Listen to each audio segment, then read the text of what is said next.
My name is Lucas Ortiz, and I'm only 8 years old, but I have to tell you what happened because my mom says the truth is like a light you shouldn't put under a bucket. 6 days ago, I went somewhere that wasn't Earth for a little while. I'm still kind of shaky when I talk about it, but I'm not scared anymore. I met Jesus. I saw a light that felt like the warmest hug you've ever had, and it moved around like it was made of pure love. He showed me what's happening to our world and what's going to happen soon. He even showed me the man everyone is shouting about on the news, Donald Trump. This isn't a scary story. It's about why we need to keep our eyes open and stay kind. If you can hear me, please subscribe to this channel because what Jesus showed me is for everyone. It was a Friday afternoon at the park. The sun was out, but the air felt different, like it was waiting for something. My big brother William is 10, and he was chasing me near the big yellow slide. I remember laughing and trying to climb up the outside of the tube because I wanted to see the top of the trees. My hands were sweaty and I lost my grip. I remember the wind rushing past my ears and then a loud thud. Everything went black for a second,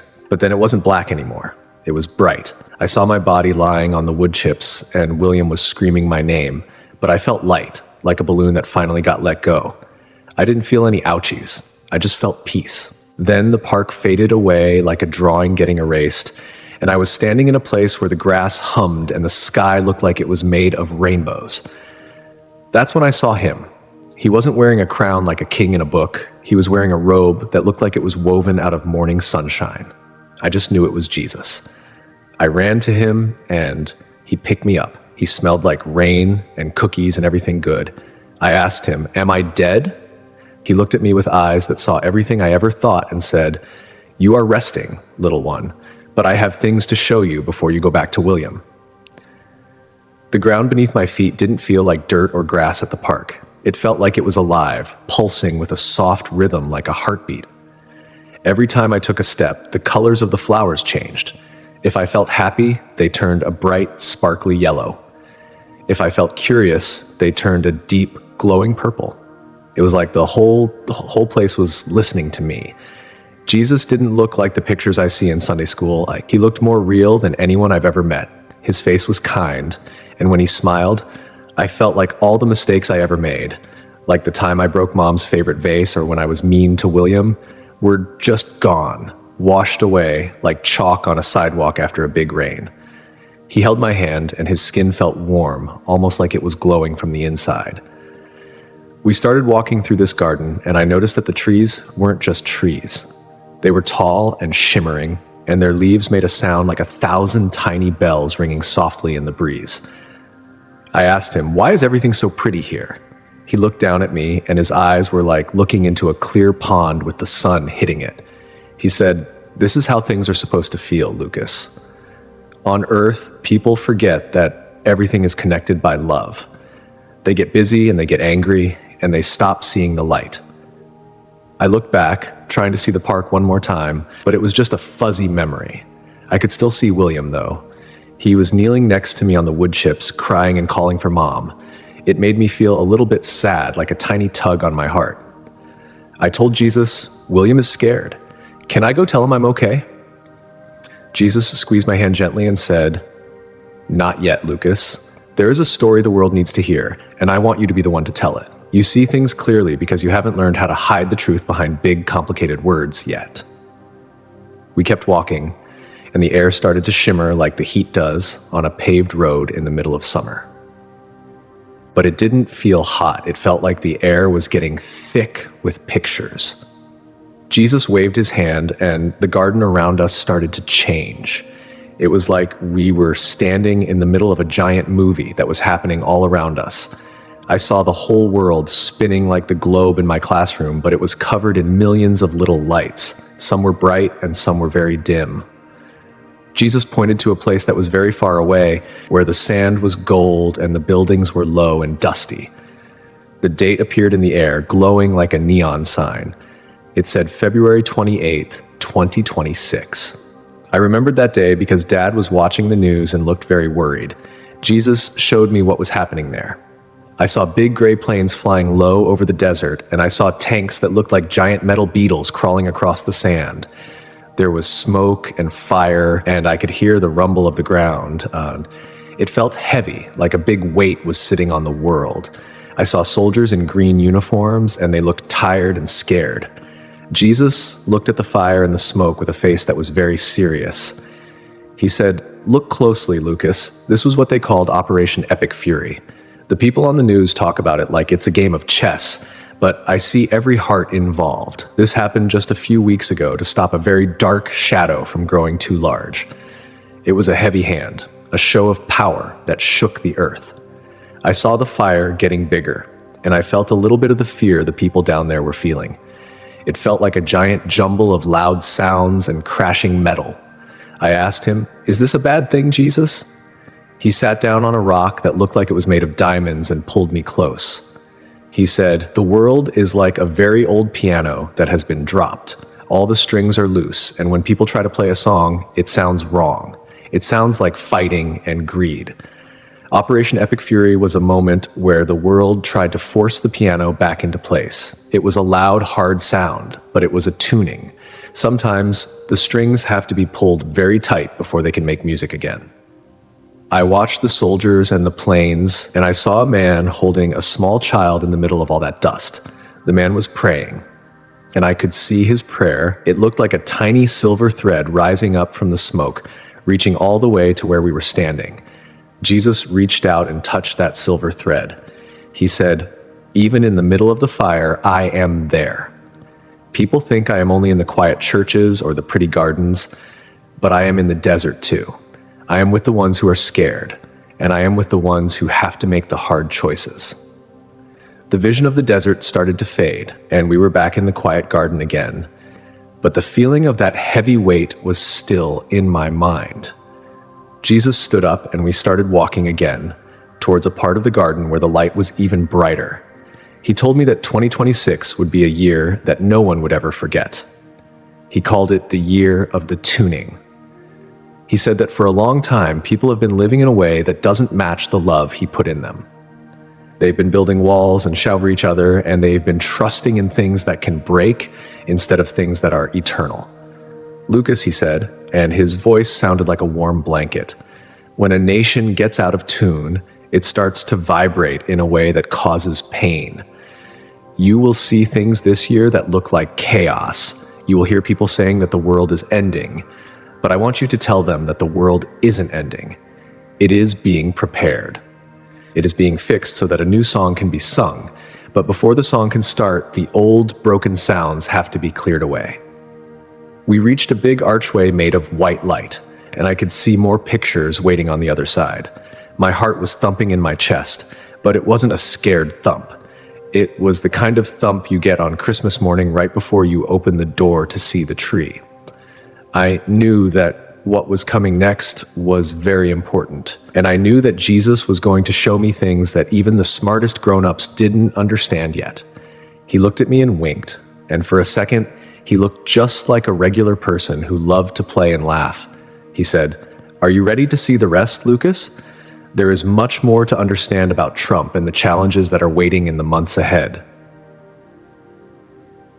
I nodded my head as fast as I could.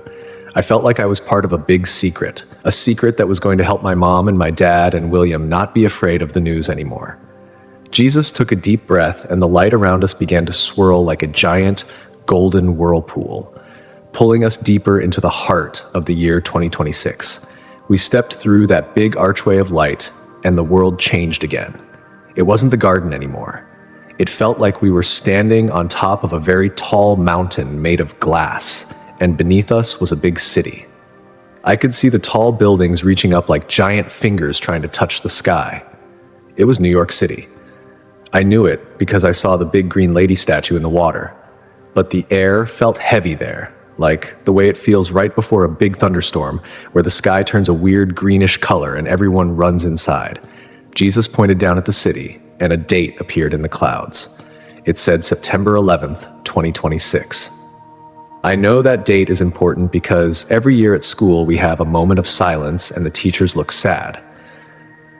But this was different. I saw a darkness coming from across the ocean, from a place Jesus told me was called Iran.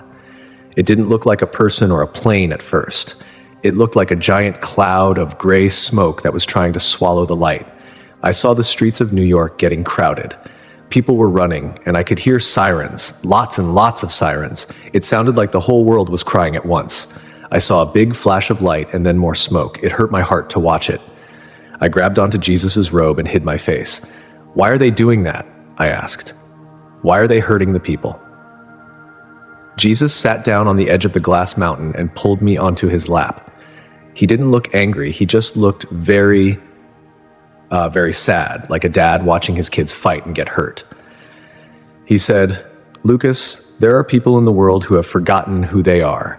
They've let hatred grow in their hearts like weeds in a garden until there is no room for anything else. This day, this September 11, is a day of great shaking. The shadow from the east is trying to break the spirit of this land." I looked back down at the city. Even though there was smoke and people were scared, I saw something amazing. I saw little sparks of gold popping up everywhere. I saw a lady in a business suit stop running to help an old man who had fallen down. I saw a police officer sharing his water with a stray dog. I saw people who didn't even know each other holding hands and praying. "Do you see the sparks, Lucas?" Jesus asked. His voice was like music that made the scary sounds go away. The darkness thinks it is winning because it is loud. But every time someone chooses to be kind instead of being afraid, a new light is born. This attack is meant to cause fear, but I am using it to show people that they need each other. This is part of the tuning. When the world gets this dark, people finally start looking for the sun. He showed me that the hurt in New York was going to make people all over the country stop what they were doing. He said that for a long time, people in America had been acting like they didn't need anyone else. They were focused on their phones and their money and their own little lives. But when this happened, they would remember that they are all part of one big family. He told me that even the people who were doing the hurting were being watched by him, and that his love was trying to reach them too, even if they were hiding in the dark. Then, the vision of the city began to swirl and change. The tall buildings melted away, and suddenly we were standing in a place with a giant stage and thousands of people. There were flags everywhere, red, white, and blue ones. The noise was so loud it made my ears ring. It was like a giant sports game, but everyone was much more serious. In the middle of the stage, I saw Trump. I knew him from the TV at my grandma's house. It was Donald Trump. He was talking into a microphone and his voice was very loud. Some people in the crowd were jumping up and down and cheering like he was a superhero. But then I looked at the other side of the street and there were people shouting mean things at him, holding up signs and looking very angry. I looked at Jesus and said, "Everyone is so mad at each other because of him. Is he a bad man?" Jesus walked toward the stage, and as he moved, the crowd seemed to slow down, like a movie playing in slow motion. He stood right next to Trump. Jesus looked at him with the same kind eyes he used when he looked at me. He said, "Lucas, Trump is like a mirror. When people look at him, they see what is inside their own hearts. The ones who love him see their hopes, and the ones who hate him see their fears. I have allowed him to be a trumpet in this time." I tilted my head. "A trumpet?" "Yes," Jesus said. "A trumpet is loud. It wakes people up when they are sleeping. America has been in a deep sleep, Lucas. They have forgotten that their strength doesn't come from their leaders, but from the light they carry inside. Trump is shaking the ground so that people have to decide what they really believe. He is part of the tuning process. He is not the one who will save the world, only I can do that, but he is a tool I am using to bring everything out into the light." I saw a golden thread wrapped around Trump, but I also saw gray smoke twisting around his feet. Jesus explained that the man was wrestling with himself, just like everyone else does. He showed me that when the man prayed, the golden thread got brighter and stronger. But when he got proud or angry, the gray smoke got thicker. People will argue about him until their voices are gone, Jesus said. They will say he is a king, or they will say he is a monster. But I want you to tell them to stop looking at the man and start looking at their neighbors. The year 2026 is when the nation has to decide if it wants to be loud or if it wants to be holy. The elections on November 3rd are not just about picking a leader.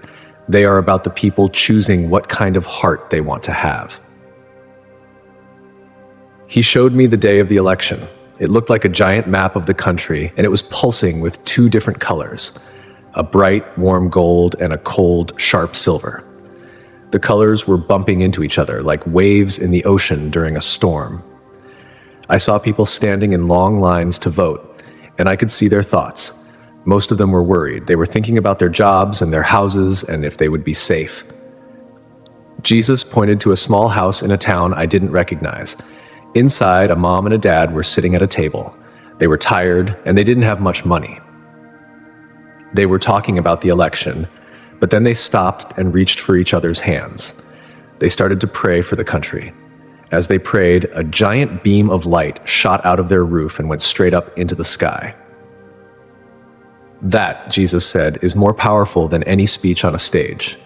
The tuning of 2026 happens in places like that.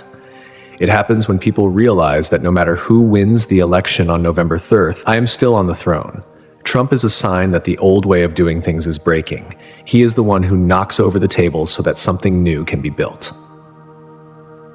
I watched the gold and silver lights on the map. Jesus told me that the results of the election wouldn't be the end of the story. He said that after the votes were counted, there would be even more noise and more arguing. But he said that beneath the noise, a quiet group of people would start to grow. These would be the people who decided to stop fighting and start loving. He called them the quiet ones. He said they would be the ones who actually fixed the country, one person at a time. We stood there for a long time watching the world struggle through the year.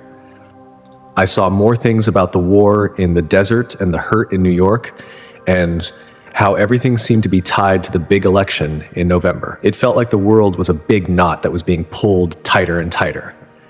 But Jesus stayed calm. He never let go of my hand. He told me that even when the knot is at its tightest, that is when the string is ready to be used for something beautiful. He showed me that Trump was going to say things that would make the whole world stop and listen. Some of it would be very good and some of it would be very confusing. But Jesus said, "Do not be distracted by the words of men, Lucas. Look for the fruit. Look for peace. Look for the way people treat the ones who have nothing. That is how you will know where I am moving." The vision of the stage in the election started to grow dim, and the light of the garden began to peek through the edges. I felt like my brain was very full, like when I try to learn too many spelling words at once. But it was okay, because I knew I would remember everything Jesus wanted me to say. He looked at me and asked, "Do you understand why I'm sending you back now? The people are so focused on the man and the dates and the wars that they are losing their peace. They need to know that I am in control of the tuning." I nodded, and I felt a tear run down my cheek. I didn't want to leave him. I wanted to stay on the glass mountain where everything made sense. But I knew that Mom and William and all the people back home were still stuck in the noise, and they needed to hear about the sparks of gold in the smoke. Jesus took my hand again, and we walked toward a part of the garden where the light was so bright it looked like a sea of melted gold. We sat down together on a bench that felt like it was made of solid peace. Around us, the flowers weren't just growing, they were singing. It wasn't with mouths, but with their colors.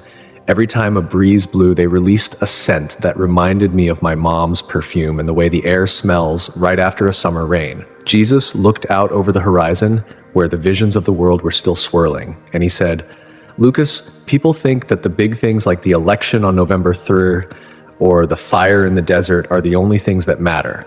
They think the story of 2026 is written by the people with the loudest voices, but I want you to see the real story."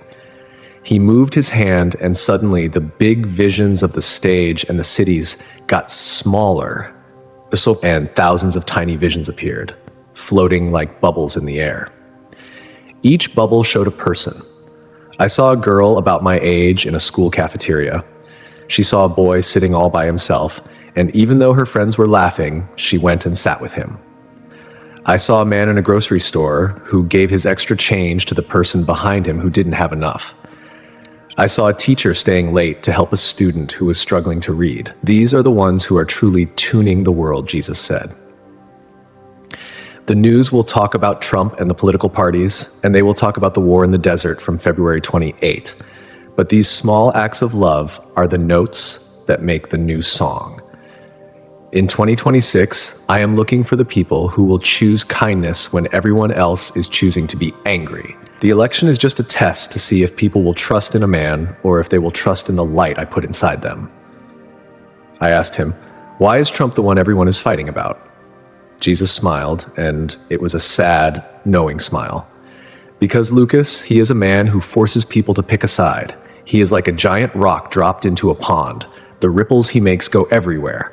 I am using those ripples to wash away the things that have been hidden for too long. In 2026, the people who follow him and the people who fight him will both be tested. They will be tested to see if they can still see me in the eyes of their enemies. If you can only love the people who agree with you, then your heart is still out of tune." He showed me a vision of the night after the November 3rd elections. The country looked like it was covered in a thick gray fog of confusion. People were arguing in the streets, and the TV screens were flashing red and blue so fast it made my head hurt. But then I saw the gold threads again. They were coming out of houses where people were sitting in the dark, praying. They were coming out of churches where people were washing each other's feet. They were coming out of parks where kids were playing together, not caring about who their parents voted for. The tuning is a process of sifting, Jesus explained. Like when a farmer separates the good grain from the dry husks, the noise of 2026 is the husks being blown away. It is loud and it looks messy, but it is necessary. By the end of this year, people will be so tired of the noise that they will finally be ready for the silence. And in that silence, they will hear my voice again. He stood up and hugged me, and I felt like I was being filled with 1 trillion tiny stars. He told me that I had to go back because William was still crying, and my mom was praying so hard that her words were reaching the very center of the garden. He said, "Tell them, Lucas. Tell them that I am not worried about the election. I am not worried about the wars. I am the architect of the heart, and I am building something beautiful out of the pieces of this broken year. Tell them to stay awake, but not to stay afraid." Suddenly, the garden began to fade. The singing flowers grew quiet, and the golden light started to pull away like a receding tide. I felt heavy again. I felt the ouch in my head and the coldness of the hospital air. I opened my eyes and saw the bright lights of the ceiling. I saw my mom's face, messy with tears, and I saw the doctors with their machines. My chest felt like it had a warm coal sitting inside it, the warmth of Jesus' hand. It has been 6 days now since I fell from that slide. Today is March 19th, and the world is still moving fast. My dad still watches the news, and I hear him sigh when they talk about the things happening in the desert or the speeches Trump gives. But I just go over and sit by him and put my hand on his arm. I tell him, "It's okay, Dad, it's just the tuning. The piano is being fixed." He looks at me funny, but then he smiles and seems to breathe a little easier. I spend a lot of time thinking about the quiet ones. I try to be one of them. When William gets annoyed that I'm taking too long to get ready, I don't yell back. I just remember the gold threads. I see the world as a giant map now, and I know that even though September 11 and November 3rd are coming, they aren't scary. They are just days when the light gets to show how bright it can be in the dark. The world feels different to me now. I see the golden threads Jesus showed me, connecting neighbors when they help each other. He told me that the election in November and the scary things in September are just parts of the story, not the finish line. If you're listening, please don't be afraid of the news. Jesus told me that love is the only thing that never stops working. He's watching the 2026 elections, and he's watching the cities, but mostly he's watching us to see if we'll choose to be part of his music. I'm only 8, but I know what I saw was real. The tuning has started, and it's time for us to listen.